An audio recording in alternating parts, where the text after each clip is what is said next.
Estas são as mulheres que usam seus corpos, mentes e a máfia para gravar seus nomes na calçada da fama de Hollywood antes que o cimento secasse. Apertem os cintos já, sem rodeios. Somente as provas dos arquivos do FBI, tabloides amarelos, biografias e memórias que eles queriam que você nunca lesse. Pronto, vamos tirar o verniz já. Tinseltown, Harlan Carpenter. Em 1929, uma jovem sem grana liga para a mãe dela de uma casa de festa em Lake Arrowhead e diz agora: estou dormindo com todo o departamento de roteiros da MGM. Mande alvejante até 1930. Ela é Jean Harlow, a loira original. Eis o golpe. Ela nem esperou que os sofás de elenco chegassem até ela. O biógrafo David Stan encontrou rolerites que comprovavam que ela já era funcionária do estúdio por 3 meses inteiros antes de seu primeiro teste na tela, listado sob o título Narrative Research Night Shift, código para Howard Hughes, mãe de Mistress Harlow. Mamãe Jean controlava as verbas no diafragma. Ela supostamente arrancou a filha de uma suíte de lua de mel com o produtor Paul Byrne para que Jean pudesse atender Irving Thalberg, executivo da MGM, em vez disso. Quando Byrne apareceu nu, baleado e afogado em seu próprio banheiro. 2 meses depois, o fixer do estúdio Eddie Mannix chegou em até 14 minutos, entregou à imprensa uma nota de suicídio e disse a Harlow para chorar amanhã. Sorria para a foto hoje. O caso foi encerrado em 48 horas. A estrela de Harlow subiu mais 500%. Ela não teve sorte, ela era logística. Até aos 26 anos, ela já tinha dormido com 3 vice-presidentes de estúdio, 2 contadores da máfia e o conselho inteiro da comissão de licença de bebidas do escritório Reis. Sua recompensa era o crédito principal, uma cláusula de cabelo de platina de 14 quilates em cada contrato, e um certificado de óbito que dizia nefrite tóxica aguda aos 26 anos, provavelmente devido a injeções semanais de mercúrio para manter seu peso em 109 libras. Um relatório desclassificado de um legista desenterrado em 2018 indicou níveis de mercúrio no seu organismo compatíveis com exposição industrial. Não é cosmético, sem vergonha, sem saída. Apenas nitro puro num vestido de cetim. Ingrid Bergman. Ingrid Bergman parecia uma catedral fria, esculpida, impossível de corromper, o que é exatamente por isso que ela usou o fator choque como arma em 1949. Ela era a bilheteria número 1 do CEO. Atraía um amigo por correspondência para Roosevelt e para a freira das campainhas de Santa Maria. Depois viu A Cidade Aberta de Roberto Rossellini e enviou-lhe uma carta de fã que terminou: estou pronto para deixar tudo para fazer arte com você e embarquei para a Itália, ainda casado com o neurologista Peter Lindstrom. Os paparazzi a fotografaram numa ilha vulcânica, com 6 semanas de gestação, usando o top de pijama de Rossellini. Não era só isso. O senador Edwin C. Johnson denunciou-a no plenário do Senado do ZEUA como influência para o mal e tentou aprovar uma lei federal que impedisse seu retorno ao país. Ed Sullivan cancelou a apresentação marcada. A Life Magazine estampou uma capa: o santo de Hollywood torna-se pecador. Seus filmes foram piquetados pela Legião da Decência. Um cinema no Alabama queimou sua efígie entre desenhos animados. A resposta de Bergman foi que ela ficou na Europa. Ela lançou mais 5 filmes. Filmes de arte venceram o Prêmio dos Críticos de Nova York de 1956 e enviaram a estátua ao senador Johnson, com nota da influência maligna que usa a Paperweight Studio. Memos de espionagem revelam: ela sincronizou o caso para bater com a renegociação do contrato no Zimewa. Ela queria lucros, controle criativo e liberdade para exibir o seio de lado. Em Doc, ela conquistou tudo. E ainda Oscar por Anastasia. Diário de 1951, A Moda de Ingrid, diz: queriam um santo. Eu lhes dei um escândalo. O preço da minha alma era maior do que eles imaginavam. Bússola moral, acessório opcional. Judy Garland. Se a ambição tivesse som, seria Judy Garland aos 14 anos já. Fumando em cadeia, partiram as cordas do meu coração, enquanto Louis B. Mayer gritava: fique de pé, ereto! A Garland gordinha e corcunda nunca precisou perseguir a fama. Mayer a injetou em suas veias. Era uma cobaia de laboratório legal. O diário de Garland, leiloado em Bonn em 2017, confessa: ela concordou com o regime, pois gordas não têm solos. Aos 19 anos, fez 2 abortos, agendados pelo estúdio nas pausas das filmagens. A maternidade apagaria a garota da porta ao lado. Ilusão, quando perdeu a cabeça e cortou o pescoço com um CD de Oz. Em 1950, a equipe de spin do prefeito informou à imprensa que ela tinha um caso brando de intoxicação por tomaína proveniente de canapés de hotel. Ainda assim, Garland usou o caos como arma. Ela vendeu seu colapso a promotores de shows por sobretaxas de ingressos de 50%, que acabaram gerando cancelamentos e impulsionando-a para especiais de TV de retorno, e quando a indústria a deixou de lado, ela simplesmente denunciou o sistema no programa ao vivo de Jack Paar em 1962.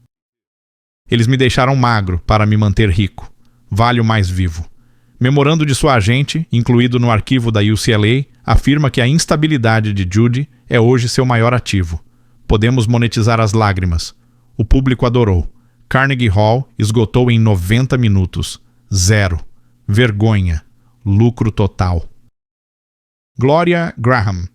Gloria Graham recebeu aquele pequeno troféu de ouro, The Bad and the Beautiful, mas sua verdadeira obra-prima, seu magnum opus do caos, foi o Apocalipse tabloide. Ela detonou sozinha em 1958. A linha do tempo foi brutal, de tirar o fôlego, eficiente. No mesmo dia, ela divorou-se do marido, o diretor Nicholas Ray. No segundo dia, ela casa com o filho dele, Anthony, de 13 anos, o garoto que já fora dela, enteado. No terceiro dia, o chefe de publicidade do estúdio, Jeffrey Sherlock, ficou muito apavorado. Ele enviou ao FBI uma mensagem simples: trancar, passaporte, cláusula de conduta. O casamento ficou em segredo por 2 anos. Bomba relógio à vista. Quando finalmente explodiu, virou tema de tribunal aberto graças a uma custódia movida pelo pai de Antônio, que expôs o romance ilícito nas páginas dos jornais. A famosa colunista de fofocas tinha um gancho, não apenas reportava notícias, berrava dos telhados com a manchete. Escândalo mais repugnante de Hollywood. Columbia Pictures não a demitiu. Eles rasgaram o contrato de 7 anos, citando torpeza moral como a causa do fim de sua profissão, quando o agente dela veio implorar para que ela pedisse desculpas e mostrasse remorso pela profissão. A resposta de Graham foi pura afronta. Diga a Harry Coney. Ela desdenhou. Ele pode engolir minha torpeza. Ela fugiu, pária de Hollywood, surgindo nas margens da Grã-Bretanha. Ela fez filmes Beer por uma fração do salário, mas o espírito dela não se quebrou.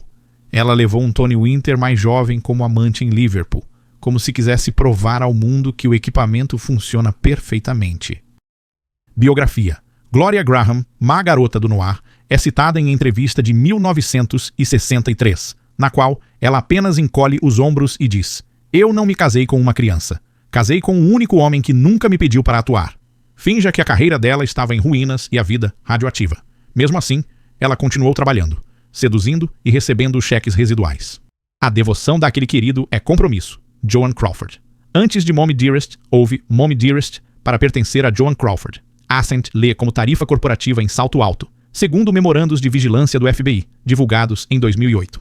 Crawford mantinha um caderno negro coberto pela cor do cabelo e pelo saldo bancário. Ela seduziu o executivo da MGM, Paul Byrne, para papel no Hollywood Review de 1929. Imediatamente vazou fotos nuas do filme adulto planejado para revistas de fãs. Mesmo assim, detinha o direito autoral. Ameaça de escândalo? Não. Poder de barganha. O advogado J. Robert Rubin pagou para calar. Ela virou e usou o dinheiro para comprar o negativo, assegurando ganhos. Toda vez que surgia uma impressão, Crawford era de fato gênio. Relatos de espionagem sistemática e acusações não verificadas envolvendo figuras públicas, divulgados pela Vanity Fair em 1984. Dizia-se que houve manipulação de contratos entre produtores e executivos rivais. Também houve alegações de conduta pessoal envolvendo um ator famoso. Enviaram a esposa de Gable com uma nota. Ele está ocupado esta noite. Joan resultou. Gable cedeu. Fizeram 8 filmes. Crawford saltou de 500 para 10 mil dólares por semana. Rivalidade com Bette Davis não era só picuinhas, era Guerra Fria. Crawford mandava rosas murchas a Davis na estreia das peças. Davis colocou o camarim de Crawford em reserva dupla por reparo na tubulação de água. Ela transformou a vergonha em arma, com força suficiente para voltar ao poder. Mae West, enquanto atrizes jogavam o jogo, Mae West escrevia as regras, o playbook e a lista da festa pós-evento. A vergonha não foi reação. Foi um plano de negócios. Em 1927, ela foi presa por 10 dias em Broadway por corromper a moral dos jovens. Com a sua peça, o julgamento não foi tão ruim. Foi um revés. Foi a sua tese de mestrado em publicidade. No dia em que foi libertada, posou para fotógrafos, piscou o olho e disse: Acredito em censura. Fiz uma fortuna com isso. Quando Hollywood a chamou, West já tinha 38 anos, antiga para os padrões de uma ingênua. Ela não ligava. Ela chegou com seu próprio roteiro, Diamond Liu, e uma lista de exigências inegociáveis, incluindo o corte final de seus diálogos. Os censores do estúdio, no escritório Hayes, tentaram neutralizar suas falas, mas West era mestra da negação plausível e do duplo sentido. Quando discordaram da fala, "Por que você não vem aqui para me ver?" Ela piscou bem e sacudiu o ombro num forte meneio que os censores passaram impunes. Sem perceber, convidava o mundo inteiro ao boudoir. Não chegou ao topo dormindo com ninguém. Ela alugou a cobertura e cobrou o ingresso. Sua persona na tela era uma fortaleza autocriada de insinuações, uma mulher que está sempre no controle. Um memorando interno de 1934 do executivo da Paramount, B.P. Schubert, vazou na década de 1970. Lê-se: "Senhora West não faz audição. Ela nos audiciona. Nós somos apenas o local." Ela ficou famosa por dizer: "Não sou uma dama modelo. Uma dama modelo é apenas um depósito frio do que um homem realmente quer." Ela viveu isso, teve isso e morreu rica aos 87, ainda ditando seus termos. Ela não era apenas uma atriz, era a CEO de seu próprio escândalo. Lana Turner foi descoberta em uma fonte de refrigerante. Essa é a história. A verdade é que foi descoberta por um repórter de Hollywood. Porém, a MGM sabia que mito vende mais que emprego. Eles a transformaram na garota do suéter, símbolo da beleza dos Irizenewa, com suéteres e sorrisos inocentes. Mas a vida de Turner era romance gótico, escrito em sangue e champanhe. Sua ascensão foi série de relacionamentos calculados. Ela casou com Artie Shaw e divorciou-se. Isso a elevou de estrela mirim a atriz séria ao público.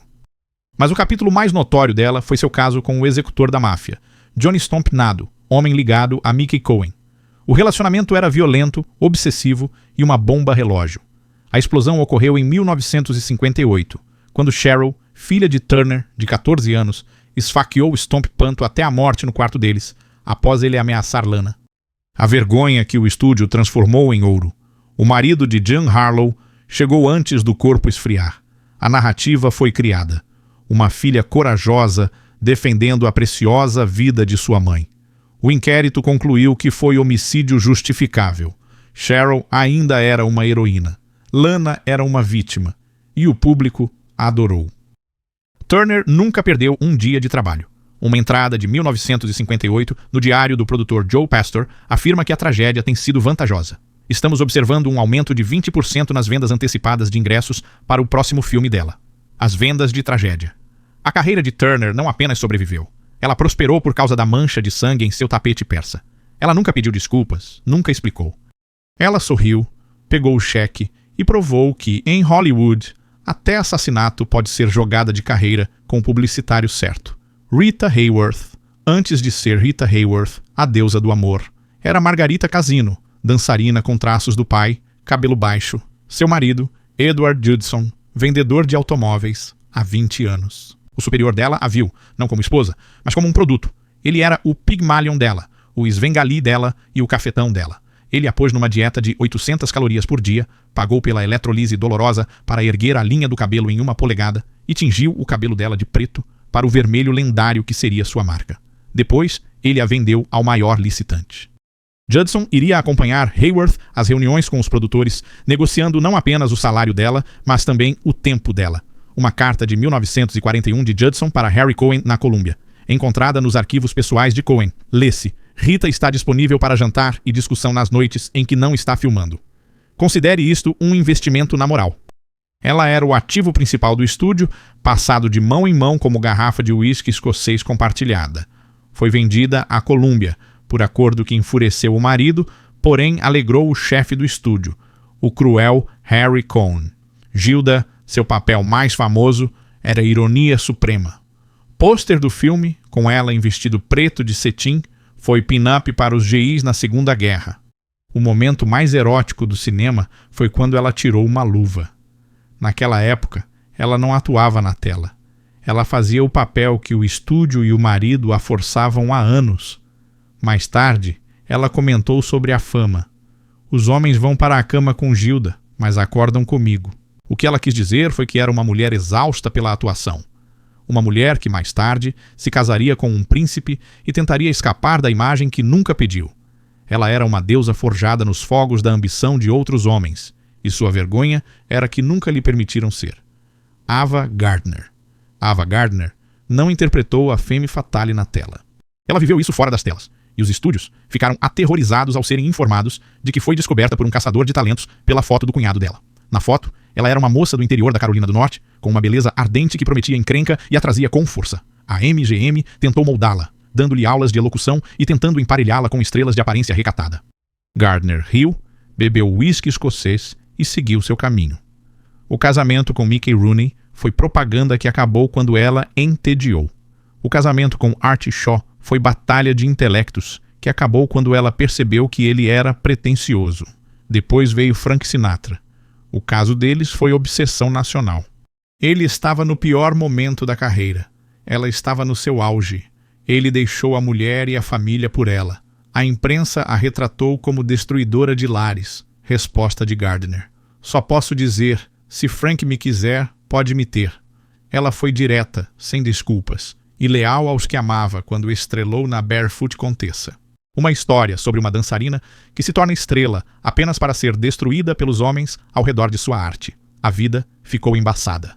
Ela era a estrela, mas recusou-se a ser destruída. Ela deixou Hollywood e mudou-se para a Espanha, vivendo a vida em seus próprios termos, aceitando papéis quando precisava de dinheiro, mas nunca se tornando escrava da máquina. Uma entrevista de 1968 na Playboy mostra-a dizendo: "Não sou estrela, sou só moça de Grabtown, que teve sorte, e não vou pedir desculpas pela sorte nem pela forma como tratei isso. Ela teve amores. Ela bebeu, brigou e jamais pediu perdão. Sem pudor, vivia ocupada para viver." Eles arranharam, conspiraram com qualquer coisa que abrisse a porta do elenco. Alguns morreram pobres, alguns viraram lendas. Nenhum morreu anônimo. E isso era o único pecado que valia evitar. Mae West escreveu o livro do escândalo. Lana Turner sobreviveu de fato. Rita Hayworth foi consumida por isso. Ava Gardner bebeu isso no café da manhã. Então, da próxima vez que vir sorrisos pretos, lembre-se de que os dentes por trás deles foram forjados nos portões dos estúdios, e o brilho nos olhos não é nostalgia.